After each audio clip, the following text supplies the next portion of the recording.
çölü Türkmen. Al yaşıl bürenip çıkar perisi.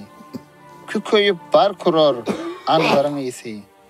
Beg, töre, ak sakal, yurdun eyesi. Küröň tutar gödeliyle Türkmen. Ol merdin oğludur, merttir pederi.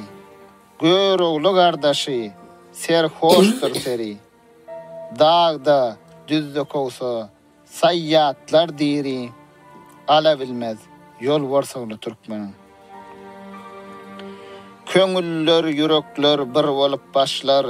Tarssa yığın erer, topraklar, daşlar. Bir supurada tayyar kılınsa aşlar. Götörler, oluk bağlı Türkmenim. Köngül hovalanar, ata çıkanna. Dağlar lagla döner, gıya bakanna. Bal getirer, coşup derya kanna. Ben tutturmaz, gel sesiyle Türkmenim. Gapıl galmaz, dövüşkün har olmaz. Gargışa, nazara giriftar olmaz. Bilbilden ayrılıp, solup sarılmaz. Daim anvar saçar gülü Türkmenin. Tireler kardeştir, uru yarıdır.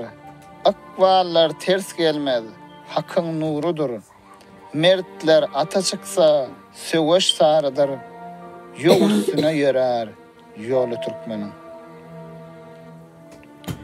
Serhoş olup çıkar, ciger dağlanmaz. Daşları sıyındırar, yolu bağlanmaz. Gözüm gayra düşmez, köngül eglenmez. Mağtım gülü sözler, tili Türkmenin.